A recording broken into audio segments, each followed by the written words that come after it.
Hey guys, Emily Jean here. Welcome back, or welcome if you're new. Today we are going to be doing a huge book haul. So if you want to find out all the books that I acquired in April, grab your coffee, grab your tea. For my uncle, grab your Diet Coke, and let's get cozy.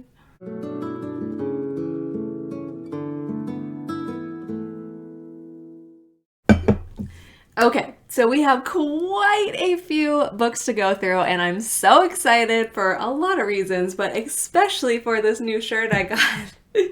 How perfect is this for doing a book haul? No shelf control. I'll link the info for where to get this. I can't remember the name of the shop right now, but they've got tons of cute shirts. So we've got fiction, fantasy, nonfiction, middle grade, some Kindle picks too, and I think I'll start with where do we start? How about let's start with the middle grade books. So every night, my son and I have been reading a chapter from a middle grade book. He's 2.5, so it's mostly about just acquiring new words and the experience of reading together. Right now, we're reading Crenshaw by Catherine Applegate, and we're about to wrap that up. So I'm excited to pick one of these out next. So the first one that we got is Wish, which I thought was super cute. It's by Barbara O'Connor. I just thought the cover was gorgeous. I really liked these colors. It's about a dog. Crenshaw's about a cat, so I thought it might be a nice balance. The little tagline up here says, "With a little luck, you can get what you wish for." A warm, real, and heartfelt tale, a touching tale of resilience. O'Connor again finds the sweet spot for young readers. So I thought this would be a sweet one to add to our collection. A lot of these I pick out because I want to read them. I'm going to be the one understanding most of them, so it's nice when you're reading a story to your little one that it's also something that you enjoy. So the next one is Pax. Have you guys seen this cover? I saw this in a Bookish Acts of Kindness Facebook group I'm in. I'd never heard of it before. The cover really drew me in. I just thought that it was really, really beautiful. It's by Sarah Pennypacker and illustrated by John Klassen, which I thought would be nice for Willard to see some illustrations as we're reading too. When we read Lost on a Mountain in Maine, he loved the map. That was his favorite part. So Pax is the book. Pax the book is like Pax the Fox, half wild and wholly beautiful. New York Times Book Review. A startling work of fiction that should be read and discussed by children and adults alike. I'm really looking forward to this one. I might actually pick this one next. I'm not sure. Then I picked up A Wrinkle in Time. I feel like I should have read this, but I can't remember reading it. So I'm excited to either reread it or read it for the first time. Madeline L'Engle? I should have looked up how to pronounce that first. It is a movie now, which is, I think, why a lot of people recognize the name, but it's actually a series, and I definitely know I haven't read any of the other ones in the series or the Time Quintet. It was a dark and stormy night. Out of this wild night, a strange visitor comes to the Murray house and beckons Meg and her brother Charles Wallace and their friend Calvin O'Keefe on a most dangerous and extraordinary adventure, one that will threaten their lives and our universe. So I thought A Wrinkle in Time would be a great one to read at nap and bedtime. And then we picked up Where the Sidewalk Ends. I feel like this is a super classic just to have around the house for kids. By Shel Silverstein. I feel like everybody I knew had a copy of this growing up. They're like quirky little poems. Here's Early Bird. Oh, if you're a bird, be an early bird and catch the worm for your breakfast plate. If you're a bird, be an early bird, but if you're a worm, sleep late. So I just love these. I thought they'd be great to have around the house. I did not have a copy any longer, so we picked up Where the Sidewalk Ends by Shel Silverstein. For the longest time growing up, I thought Shel Silverstein was a woman, and I was reminded he's also the author of The Giving Tree, which is like a heartbreaking children's story. Oh my goodness. How do we even read that? It's so heartbreaking. I think it's supposed to not be, but I always found it super heartbreaking. But Shel Silverstein is actually not a woman. I'm super happy to have that one in our collection. And then the last one, which is sort of intended for Willard also because I wanted it for myself, is Lost Trail. So if you guys watched my Lost on a Mountain in Maine review, you know that I mentioned there was a graphic novel version of it too. So we finally got our hands on it. This I'm so excited to read just for myself because Don Fendler, who was the boy who was lost on the mountain, if you haven't seen that review, definitely check it out. I'll link it in the description box below. This is the one he put together when he was older. So the first one is a retelling when he was telling the story after he was first rescued. And this is one that he put together when he was older. So Stephen King has a praise on the back that says, Don Fendler's story of survival is both terrifying and uplifting. It's wonderful to see it in a format that will introduce it to a whole new generation of readers. Here is a graphic novel about a real American superhero. Look at the artwork too. So illustrated by Ben Bishop, written with Lynn Plord. I was really excited to see how they did the rendition of his story in this book. And I thought this would be great to read with Willard. Here's like an excerpt from the Bangor Daily News in Maine from when he was rescued. I seriously loved that book so much that I just wanted more of it. Even though you know the story, I thought this would be fun. So Lost Trail, that was our last one for kind of Willard middle grade reads. And I think we've got a cool little collection going on. Next, I wanted to mention a couple of nonfictions that I got. I probably won't review them on the channel, but I felt like it might be neat to just show you some of the nonfiction things that I like. So if you don't know, I work with Reiki and the Akashic Records and kind of in the spiritual realm. I was raised Catholic, so I am also drawn to like the traditional Christianity. So this is a very weird mix of books, but it works for me. So the first one is the Midnight Mom devotional. This has very sweet prayers for a mama's heart at nighttime. So 365 prayers to put your mama heart to rest. They're intended to read before bed, and they're just filled with hope and compassion. And if you are a tired mama, this is going to give you words of wisdom and just help you feel like you're not alone. So this is a really sweet one that I picked up. Then we picked up a couple of witchy books. So spell work for self-care. You can tell that my focus has really been on self-care lately. I've been feeling a little burnt out with a toddler, running my business, starting this YouTube channel, which has been awesome. Still trying to find time to hang out with my husband. It's just been a lot. So I've been really focusing on how to just return to some of the basics that I know, maybe incorporate some new ones, and make sure that foundationally I'm okay so that we can all be okay. So spiritual spell work for self-care, 40 spells to soothe the spirit. Then I wanted to pick up a book on protection spells because I'm actually thinking about incorporating something like this into some of my teachings. I have a couple of books by Erin Murphy Hiscock, who I love. She wrote this book called House Witch. Definitely check it out if you haven't read that and you're interested in this kind of thing. It's about taking care of your home and your space and making it sacred. So these are spells to clear negative energy, banish unhealthy influences, and embrace your power. If the word spell freaks you out, you can kind of think of it as intention setting, ways to honor and take care of yourself. And then I also got the Erin Murphy Hiscock's book for Witch's Book of Self-Care. So this is the other self-care one. Magical ways to pamper, soothe, and care for your body and spirit. And then the final kind of nonfiction self-care book that I got was recommended in a bookish group called Risen Motherhood. Gospel hope for everyday moments. I just thought this would be a really nice addition, especially to the Midnight Mom devotional. I have not dug into it. I'm not sure exactly what it's about, but it's kind of like two moms, Emily and Laura, going through and pulling out verses that can be really helpful for motherhood. And I did see that there was a section on self-care, and I was kind of just interested on like the religious approach to taking care of yourself, your family, your home, and all of that. So hopefully I'll find some wisdom and guidance in this book as well. I'm curious if you guys also pick up nonfiction books, if any of these ring out to you, what you think about the combination of Christianity and Witch's Book of Self-Care. Do any of you guys feel that vibe too? Super excited to check all of these out.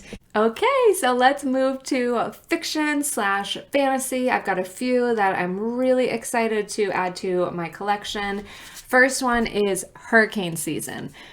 Okay, I have been craving some good summer island mystery thrillers. I want the summer air. I want the thriller mystery vibes. I can not hear the fireflies. I can hear the crickets chirping. This is the kind of environment I want to be in my books this month. So you'll see when I do my May TBR that it's going to be very much like the hurricane season. Very much in that vibe is what I'm craving right now. So this one is less thriller vibe and more like family vibe, like overcoming themes of family difficulties. I think it's a couple who didn't think they could have children. I'm not sure exactly what it's about, but I know that I was drawn to it for like that hurricane season vibe. So hopefully this will be good. Let's read one of the praise on the back. A story both powerful and enchanting, a don't miss novel in the greatest Southern traditions of storytelling. Okay. Then I got The Young Elites. I did not know anything about this, but I heard about it in a Facebook group. This is by Mary Lou. They're survivors, leaders, warriors, and they are young elites. So somebody in this Facebook group was asking for a trope where the heroes turn into bad guys. Not necessarily that, but it was something nuanced like that. I want them, I think like heroes to turn into essentially like give in to the darkness. So somebody recommended this under that thread. It caught my eye. I'm not sure if it'll fit that trope or not, but I was really drawn to check it out. Some of the praise is bold, powerful, and exploding with color and excitement. I can't wait for everyone to read this book. The Young Elites is a fantasy novel I've been longing for. Marie Lu has crafted rare, irresistible characters and a world of endless, thrilling intrigue. Here begins an immersive, unforgettable adventure. Ooh. Okay, so no idea what the synopsis is, but I remember that I was drawn to this one. We will add it to our acquired pile. The next one I did actually get for Willard and I, but then I was like, wait a second, I think this is more adult fairy tales. Not that he couldn't listen to it, but I really just kind of want to read it on my own. So that's what I'm going to do. I'm going to read Fierce Fairy Tales by Nikita Gill. This cover is just gorgeous, isn't it? It's so beautiful. Poems and stories to stir your soul. Little blurb in the beginning really got me. For you, who has never forgotten the magic, it wants you to know it remembers you too. Goosebumps! I can't wait to read and soak up every single one of these fairy tales. There's some gorgeous illustrations too. I feel like I've heard of other stories by Nikita Gill, but I don't think that I have read any. Wild Embers, Poems of Rebellion, Fire, and Beauty is the other book that's mentioned on the cover. Await no princess to save you, through their lips touching yours, whilst you are in an unwilling slumber. Wake each other up instead. Like, I just feel such powerful goosebumps with this book, so I can't wait to dig into this one. The next one that I picked up was Manufactured Witches by Michelle Renee. This one, I don't even remember how I came across, maybe just searching for witchy books, but it looks really, really beautiful. So the Dust Bowl uprooted a lot of families and orphaned even more children. No one knows this better than Nat, a teenager who rides the rails from town to town looking for work. After helping a girl accused of witchcraft, Nat stumbles upon a home for wayward children run by a vibrant woman named Camille. She takes in children who have been thrown away and teaches them how to use their untapped potential to do extraordinary things like magic. Excited to check this one out. The cover also kind of gives me those summerish vibes that I'm looking for. Then I got a copy of House of Salt and Sorrows. Oh, by the way, I'm not including the books that I got in my book box unboxings. You can check out the videos if you want to find out those ones, but we also got a couple of really cool books in our book boxes this month. House of Salt and Sorrows is a fairy tale retelling of the 12 Dancing Princesses, which I don't think I've actually ever read, so I'm wondering if any of it will feel familiar to me or not. Booklist Praise says, this moody maritime retelling of the 12 Dancing Princesses blends elements of suspense and horror for a gothic twist on a familiar tale. A memorably built world populated with a hauntingly doomed family.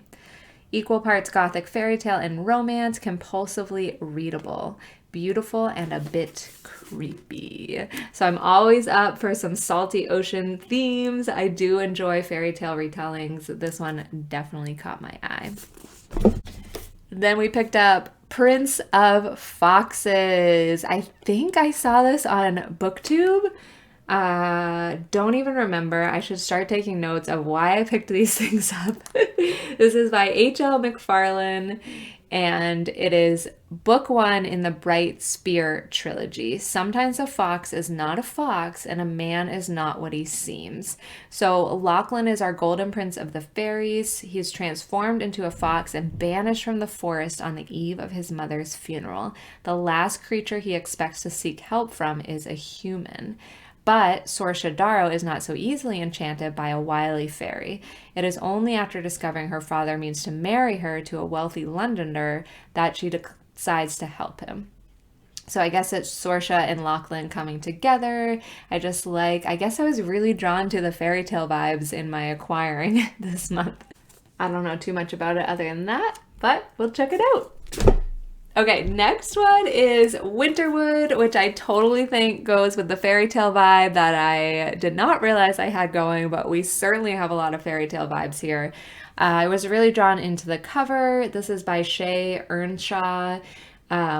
There's bonus content that includes extra spellbook chapters, which I thought was really cool. So the author of Caravel, Stephanie Garber, writes, a spellbinding tale of witchery, deadly secrets, and woods that hold grudges.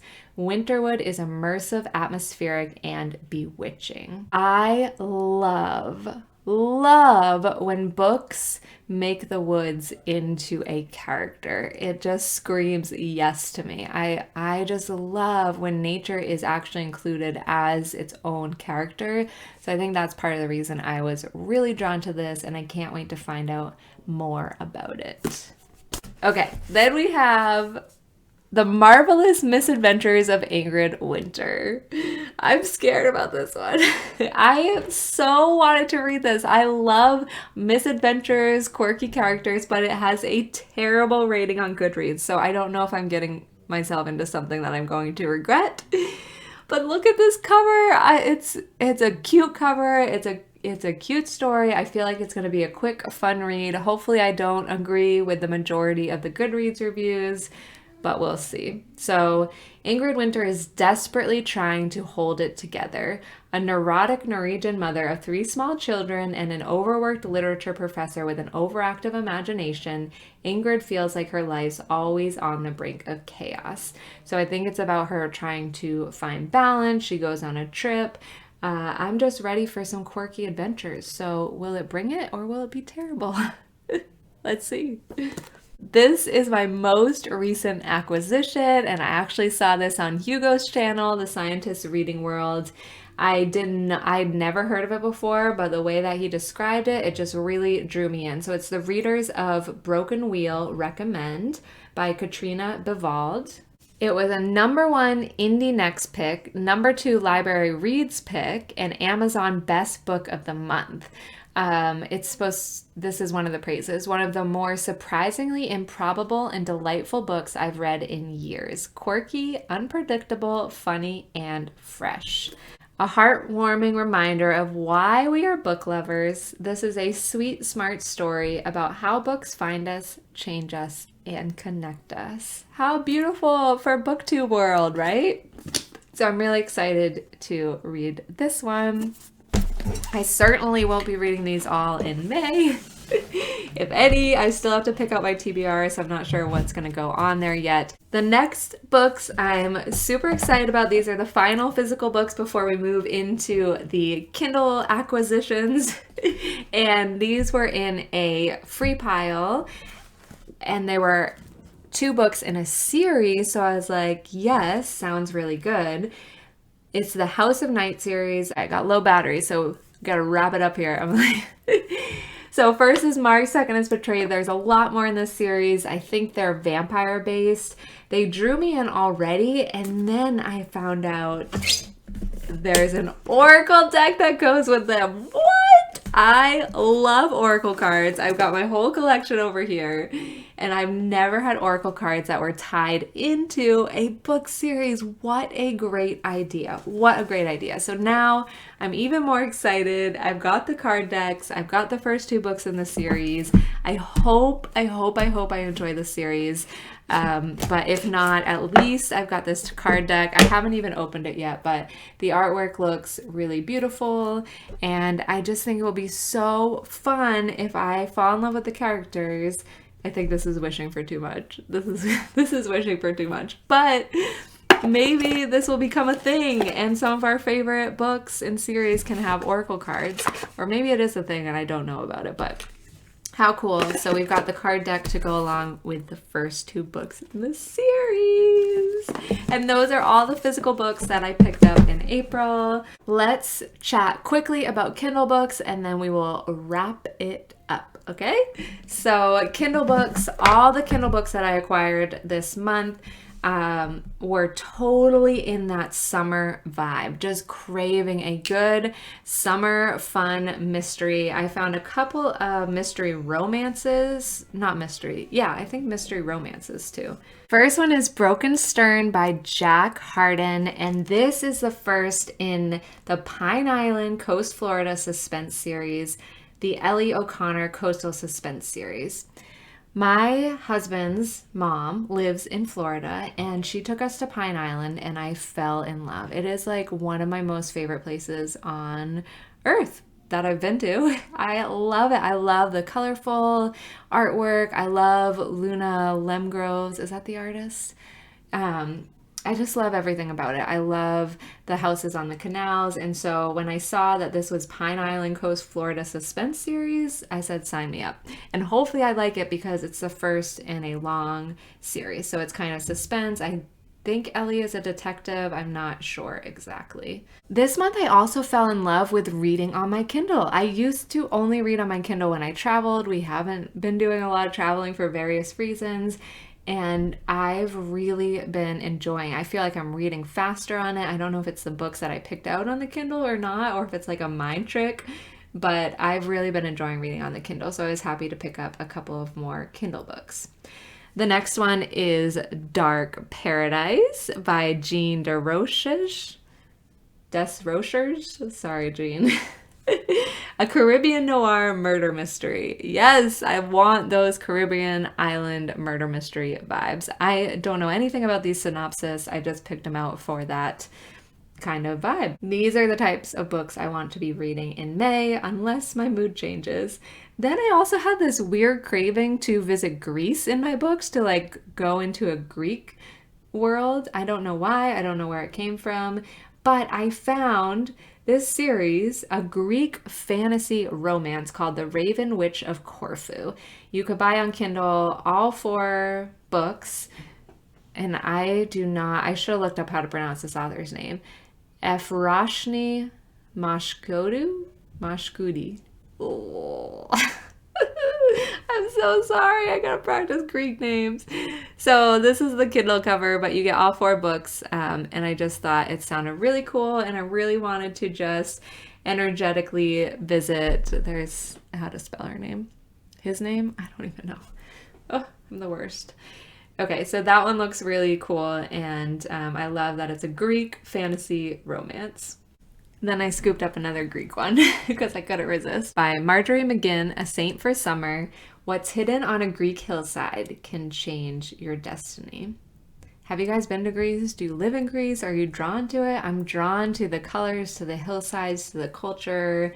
And so hopefully I can get that energy through these books. Again, no idea what the synopsis is, just hoping it'll be a fun read. Okay, and then we've come to our final Kindle book, which is The Last Sister by Kendra Elliott. This is a murder mystery. I don't know much about it. I think it was pretty highly rated, but I was just drawn into that cover. I think I saw somebody else chatting about it, so I scooped it up. Okay, that is my April haul. What did you think? What caught your eye? Have you read any? What do you most want to read? Tell me all of the things. Thank you so much for hanging out for another video. I will see you very soon. Bye, guys.